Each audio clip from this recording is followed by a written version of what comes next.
Good morning बच्चों। तो आज जियोग्राफी का हम दूसरा क्लास देखेंगे, जिसमें आज हम पढ़ेंगे संसाधनों का वर्गीकरण। वर्गीकरण के मतलब प्रकार संसाधन का। थोड़ा सा लेट हो गया था वीडियो में, क्योंकि उसका कारण था कि मेरे यहाँ 2 दिन से बिजली नहीं थी, इसलिए टेंशन मत लेना। अगर जैसे ही चैप्टर समाप्त होगा पूरा ऑब्जेक्टिव लिखा देंगे और लघु दीर्घ उत्तरीय जो भी होगा इम्पोर्टेंट जो लिखा देंगे, इसलिए टेंशन मत लेना। जो टेंशन लेना है वो अदर सब्जेक्ट में लो, बाकी मैथ और ज्योग्राफी का छोड़ दो, ठीक। इसलिए टेंशन नहीं लेना कि वीडियो नहीं आ रहा है, कुछ कारण रहता है, इसी कारण हम नहीं ले पाते। तो आज आगे बढ़ते हैं संसाधनों का वर्गीकरण।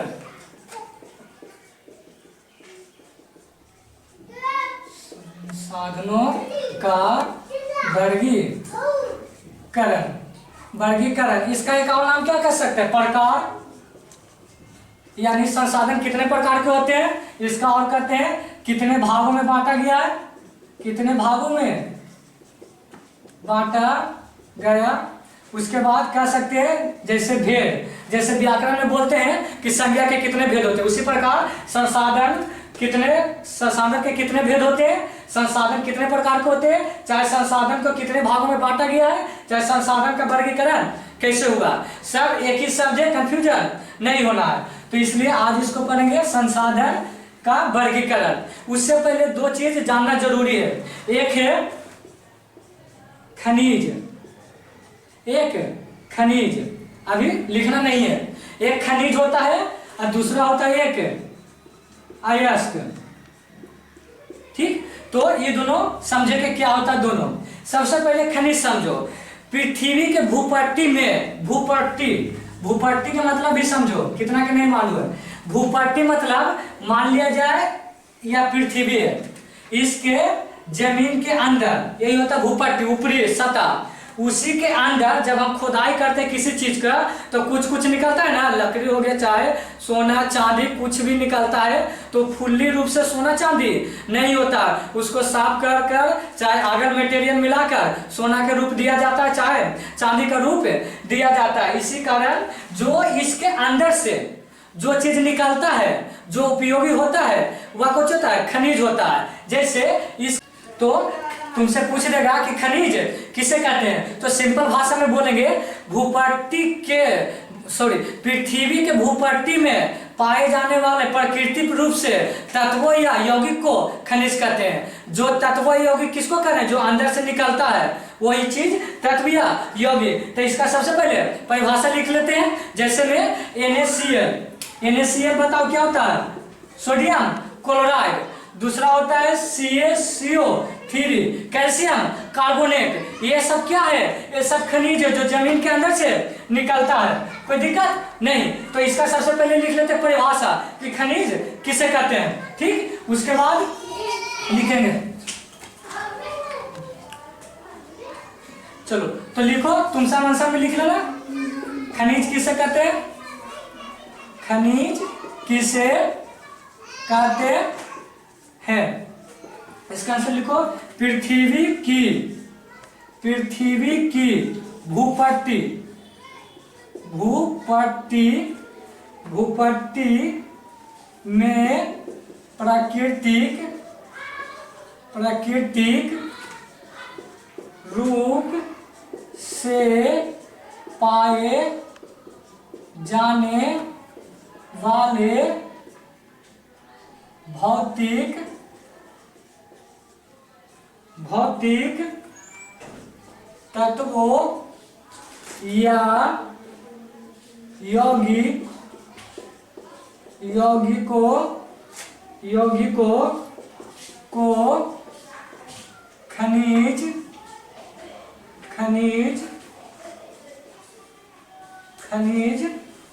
पृथ्वी की भूपट्टी में प्राकृतिक रूप से पाए जाने वाले भौतिक तत्वों या यौगिकों को खनिज कहा जाता है। एग्जाम्पल में ले लो, जैसे NaCl सोडियम क्लोराइड, केमिस्ट्री में पढ़ना तुम। उसके बाद CaCO3, उसके बाद इत्यादि। जो जमीन से निकला है वो क्या कहला गया? खनिज। अब देखो दूसरा चीज पढ़ेंगे क्या? अयस्क। अब देखो अयस्क के बारे में अब क्या होता है, जो जमीन से निकला वो तो खनिज कहलाया, जो निकल गया। अब जैसे अयस्क होता है वो बॉक्साइट, तो सब आगे पढ़ोगे, बॉक्साइट होता है, हेमेटाइट होता है, ये सब अयस्क होता है। तो जिससे हम आसानी से धातु प्राप्त कर सके, धातु में कौन कौन आता है, जैसे में आता है एल्युमिनियम आता है, कॉपर आता है, तांबा आता है, सोना आता है, ये सब धातु। तो कहने का मतलब जिससे हम आसानी से धातु या सोना चांदी प्राप्त कर सके बहुत कम खर्च में। ये ना कि जमीन से निकला है कोई चीज और उसको हमें बनाकर सोना बनाने में बहुत सारा खर्च लगे, करोड़ों और लाखों लगे, तो वह बहुत दिक्कत, उसे हम खनिज के अयस्क के रूप में नहीं मानेंगे। जो आसानी से प्राप्त हो जाए और जिसको कम खर्च में बनाया जा सके वह अयस्क कहलाता है। जैसे में हेमेटाइट, बॉक्साइट, बहुत सारे जो केमिस्ट्री में तुमको पढ़ोगी, चाहे जहां भी पढ़ोगी पढ़ाया जाएगा। तो अयस्क के बारे में समझ गया, जो जमीन से निकला वो तो खनिज है, अयस्क भी जमीन से निकला है, लेकिन जो निकला है उसको कम खर्च में बना सकते हैं और आसानी से प्राप्त हो जाए। ठीक, चलो तो इसका भी परिभाषा लिख लो कि खनिज किसे कहते हैं। क्वेश्चन लिख लो, खनिज अयस्क किसे कहते हैं।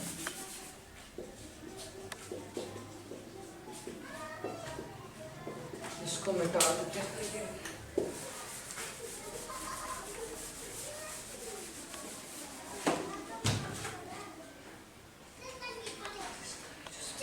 क्या बोलेंगे, जिस खनिजों से धातु आसानी से एवं कम खर्च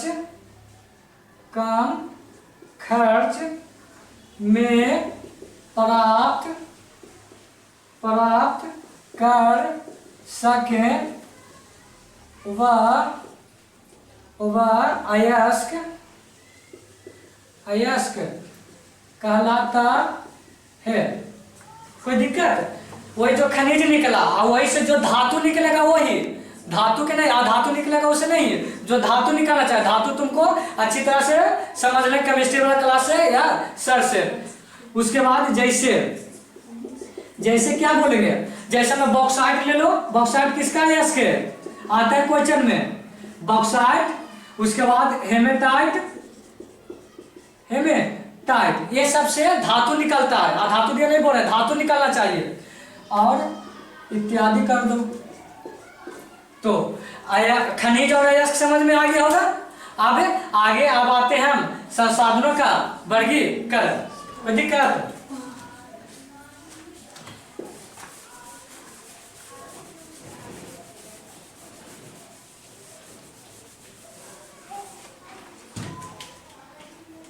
अब लिखना है उत्पत्ति के आधार पर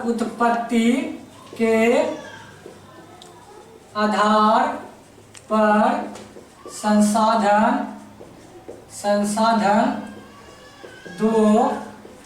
दो प्रकार के होते हैं। उत्पत्ति के आधार पर संसाधन कितने प्रकार के होते हैं, दो प्रकार के। इसका पहला नाम है जैव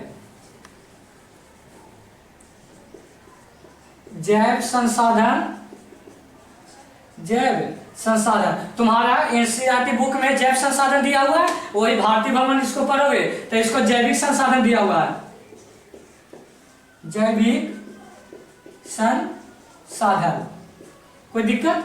दूसरा में होता है अजैव संसाधन, इसका कर दो तो अजैविक संसाधन।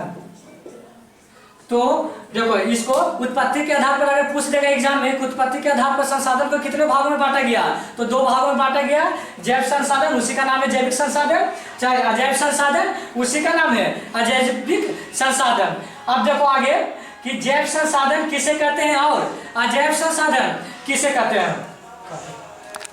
तो जैव संसाधन किसे कहते हैं? तो सुनो, वातावरण में उपस्थित सारे प्रकार के सजीव को क्या कहते हैं? जैव संसाधन। सजीव मतलब देखो यहाँ ध्यान से, ऐसे तो मालूम नहीं होगा लेकिन कोई कोई के ये भी सजीव ना मालूम होगा। सजीव कहते हैं और निर्जीव।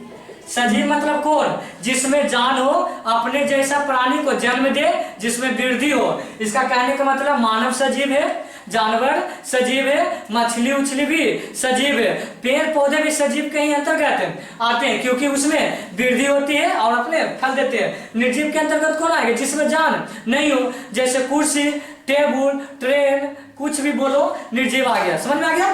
तो जैव संसाधन किसे कहते हैं? चाहे जैविक संसाधन किसे कहते हैं? तो सुनो फिर से, वातावरण में उपस्थित वे सारे प्रकार के सजीव को जैव संसाधन कहते हैं, चाहे जैविक संसाधन कहते हैं, क्योंकि जैव का मतलब ही होता है सजीव। ठीक ना? तो इसका परिभाषा लिख लेते हैं सीधे, इसको आंसर हम लिख लेंगे। तुम सब अपना क्वेश्चन में लिख लेना, जैव संसाधन, जैव संसाधन या जैविक संसाधन किसे कहते हैं। ठीक ना? तो आंसर में लिखो, आंसर में वातावरण की जगह पर्यावरण भी लिख सकते हो, कोई दिक्कत नहीं है, क्योंकि दोनों एक ही चीज है। आगे लिखो, वातावरण में उपस्थित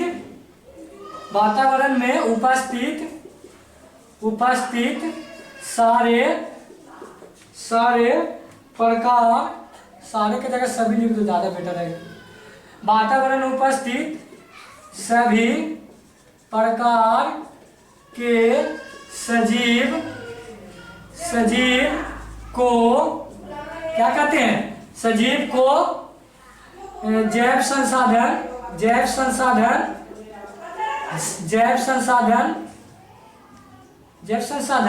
कहते हैं। उसके बाद एग्जाम्पल में लिखो, जैसे कौन हो जाएगा? मनुष्य, जैसे में मनुष्य हम सब आते हैं। उसके बाद जीव जंतु भी लिखो, जीव जंतु, चाहे वनस्पति भी लिख लो, वनस्पति माने पेड़ पौधे आदि लिख लो, बहुत सारे आएंगे। तो वही ना बोले हैं कि वातावरण या पर्यावरण में उपस्थित सभी प्रकार के सजीव को जैव संसाधन या जैविक संसाधन कहते हैं। एग्जाम्पल भी हो गया। अब चलो, तो अब जैव संसाधन के बारे में जान गए। अब जैव संसाधन भी दो प्रकार के होते हैं। ठीक ना? जैव संसाधन भी दो प्रकार के होते हैं। जैसे इसको आप समझते हैं, जैसे देखो, जैव संसाधन ये कितने प्रकार के होते हैं? दो प्रकार के होते हैं। पहला हो गया प्राकृतिक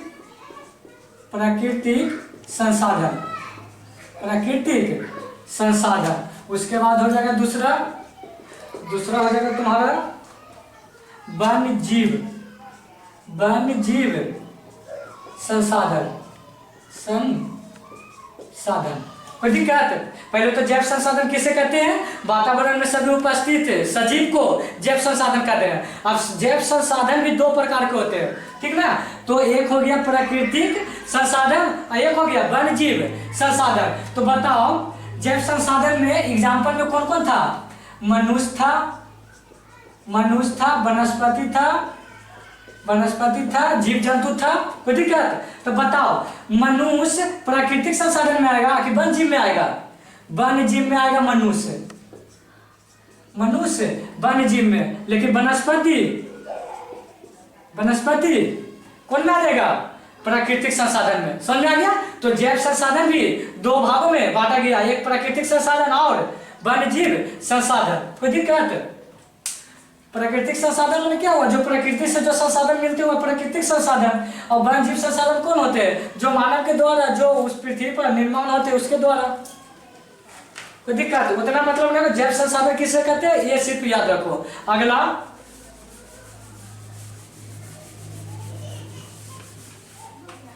दूसरा में कौन था? दूसरा में अजैव संसाधन। संसाधन। इसका दूसरा नाम क्या होगा? अजैविक, अजैविक संसाधन। संसाधन किसे किसे कहते हैं? तो जिस प्रकार से जैव संसाधन की परिभाषा जानते हैं उसी प्रकार इसको भी जानेंगे। तो वातावरण में उपस्थित वे सारे निर्जीव पदार्थ, वो में था सजीव को, इसमें निर्जीव पदार्थ, जैसे क्या होगा? जैसे में हो जाएगा तुम्हारा, जैसे में हो जाएगा तुम्हारा धातु हो जाएगा, कोई दिक्कत? धातु हो जाएगा। और एग्जांपल ले लो,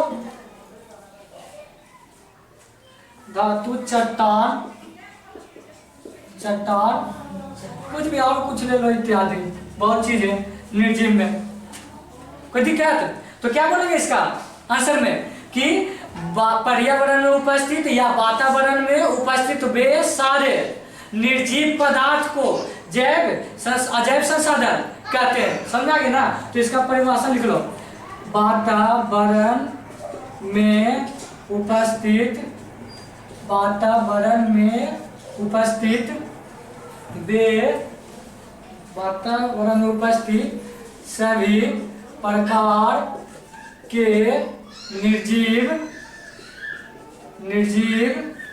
पदार्थ अजैव